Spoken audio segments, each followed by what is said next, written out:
क्या आप जानते हैं कि कानून की दुनिया में कुछ ऐसे प्रावधान हैं जो न सिर्फ अपराध की परिभाषा तय करते हैं बल्कि न्याय के ताने बाने को भी मजबूत करते हैं। आइए जानें कैसे भारतीय दंड संहिता की धारा 29 समाज में न्याय की मिसाल कायम करती है और हमारे अधिकारों की सुरक्षा निश्चित करती है। हेलो एवरीवन, वेलकम टू ज्ञान अभियान। आज हम एक ऐसे टॉपिक पर बात करने वाले हैं जो हर नागरिक के लिए जानना बहुत जरूरी है। भारतीय दंड संहिता आईपीसी की धारा 29। इस वीडियो में हम जानेंगे कि कैसे यह धारा केवल कृत्यों के शाब्दिक अर्थ को स्पष्ट करती है बल्कि न्यायिक व्याख्या के माध्यम से समाज में न्याय और सुरक्षा के सिद्धांतों को मजबूत भी करती है। हमारा उद्देश्य है कि आप इस कानून के हर पहलू को आसानी से समझ सके, चाहे आप एक विधि के छात्र हों, आम नागरिक हों। तो चलिए शुरू करते हैं धारा 29 में छिपे रहस्यों को जानना। भारतीय दंड संहिता का महत्व। भारतीय दंड संहिता, जिसे आमतौर पर आईपीसी कहा जाता है, 1860 में लागू की गई थी। यह देश के आपराधिक कानून का मूल आधार है। इसके विभिन्न प्रावधानों के माध्यम से अपराध और दंड का स्पष्ट वर्णन किया गया है जिससे समाज में कानून व्यवस्था बनी रहे। धारा 29 का संदर्भ। धारा 29 आईपीसी की एक ऐसी धारा है जिस पर अक्सर कानूनी चर्चा होती रहती है। यदि आप कानूनी पाठ्यक्रम या आपराधिक कानून से जुड़े शोध में हैं, तो यह धारा आपके लिए विशेष रुचिकर हो सकती है। इस धारा का मुख्य उद्देश्य कुछ ऐसे कृत्यों या घटनाओं की व्याख्या करना है जिनका समाज पर गंभीर प्रभाव पड़ता है।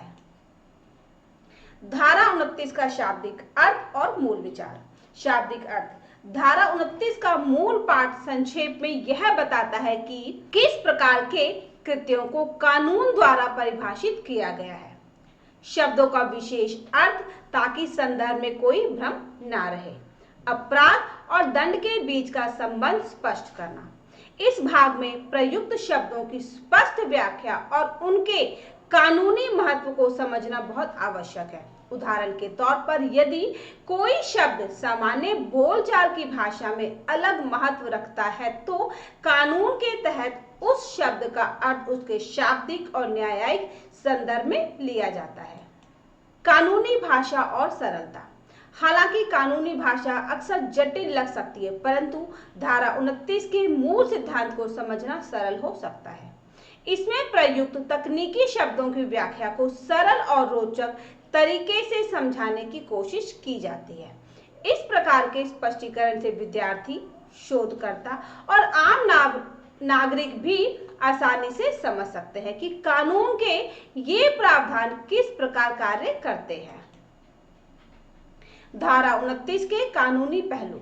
न्यायिक व्याख्या। न्यायालयों ने समय समय पर धारा 29 की व्याख्या करते हुए कई महत्वपूर्ण निर्णय दिए हैं। इन फैसलों में यह रेखांकित किया गया है कि संदर्भ किसी भी कृत्य या शब्द का सही अर्थ तभी स्पष्ट होता है जब उसे उसके संपूर्ण संदर्भ में देखा जाए। व्यापक प्रभाव। इस धारा के अंतर्गत आने वाले मामलों में न केवल कृत्य की प्राकृतिक बल्कि उसके सामाजिक, आर्थिक और नैतिक प्रभावों पर भी ध्यान दिया जाता है। महत्वपूर्ण न्यायिक निर्णय। धारा 29 से संबंधित कई न्यायिक निर्णयों ने इस बात पर जोर दिया है कि कानून में प्रयुक्त हर शब्द का एक विशिष्ट अर्थ होता है, जिसे बदलना या बढ़ाना न्यायाधीश के विवेक पर निर्भर करता है। इसे ऐसे निर्णय यह स्पष्ट करते हैं कि न्याय का लचीलापन। धारा 29 में वर्णित प्रावधानों की व्याख्या करते समय न्यायालय ने सिद्ध किया है कि कानून समय और परिस्थितियों के अनुसार विकसित हो सकता है। साक्ष्य का महत्व। किसी भी मामले में साक्ष्यों की पुष्टि और उनकी तसल्ली करने के लिए यह देखा जाता है कि शब्दों का अर्थ किस प्रकार से सिद्ध हुआ है। धारा 29 के अंतर्गत अपराध और दंड। अपराध की सीमा। धारा 29 के अंतर्गत आने वाले कृत्यों को परिभाषित करते समय यह देखा जाता है कि किस प्रकार के कृत्य शामिल हैं। कानून में स्पष्ट रूप से निर्दिष्ट किया गया है कि किन कृत्यों को इस धारा के अंतर्गत लाया जा सकता है। प्रभाव: यदि कोई कृत्य समाज या व्यक्ति के अधिकारों के खिलाफ जाता है तो उसे इस धारा के अंतर्गत लाया जाता है। दंड और उसके प्रावधान: जब किसी अपराध को धारा 29 के अंतर्गत सिद्ध किया जाता है तो दंड की प्रवृत्ति पर भी विचार किया जाता है। न्यायिक विवेक: न्यायालय दंड निर्धारित करते समय न केवल अपराध की गंभीरता बल्कि अपराध के सामाजिक प्रभाव को भी ध्यान में रखते हैं। प्रतिकारात्मक दंड: दंड का उद्देश्य न केवल अपराधी को सजा देना बल्कि समाज में चेतावनी का कार्य भी करता है ताकि भविष्य में इसी प्रकार के कृत्यों से बचा जा सके। व्यवहारिक उदाहरण और अध्ययन: केस स्टडीज: कुछ मामलों में न्यायालयों ने धारा 29 की व्याख्या इस प्रकार की है। मामला एक विवादास्पद घटना में न्यायालय ने देखा कि किस प्रकार के शब्दों और कृत्यों की व्याख्या करते समय संदर्भ का विशेष ध्यान रखा गया। मामला 2: एक अन्य मामले में यह स्पष्ट किया गया कि धारा 29 केवल शाब्दिक अर्थ तक सीमित नहीं है बल्कि उसके पीछे छिपे नैतिक और सामाजिक सिद्धांतों को भी शामिल करता है। अध्ययन के बिंदु: यदि आप गहन अध्ययन करना चाहते हैं तो निम्नलिखित बिंदुओं पर ध्यान दें।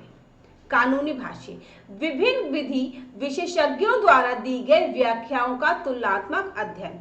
न्यायिक निर्णय: पिछले मामलों में न्यायालय के विवेक और निर्णयों का विश्लेषण। सामाजिक प्रभाव: यह समझना कि किस प्रकार से इस धारा के प्रावधान समाज में न्याय सुनिश्चित करने का काम करते हैं। अब हम कुछ बहुविकल्पी प्रश्न करेंगे और जानेंगे कि हमने कितना सीखा। भारतीय दंड संहिता आईपीसी की धारा 29 का मुख्य उद्देश्य क्या है? इसका सही जवाब है ऑप्शन बी, अपराध के शब्दों के शाब्दिक अर्थ और व्याख्या को स्पष्ट करना। धारा 29 में प्रयुक्त शब्दों का अर्थ किस संदर्भ में समझा जाता है? इसका सही जवाब है ऑप्शन बी, कानूनी और न्यायिक संदर्भ में। निम्न में से कौन सा बिंदु धारा 29 की व्याख्या में शामिल नहीं है? इसका सही जवाब है ऑप्शन डी, अपराधियों की आर्थिक स्थिति। धारा 29 के तहत न्यायालय किस पर विशेष ध्यान देते हैं? इसका सही जवाब है ऑप्शन बी, संदर्भ और साक्ष्य पर। धारा 29 की व्याख्या करते समय निम्न में से क्या सुनिश्चित किया जाता है? इसका सही जवाब है ऑप्शन सी, शब्दों का चयन और उनका कानूनी अर्थ स्पष्ट हो।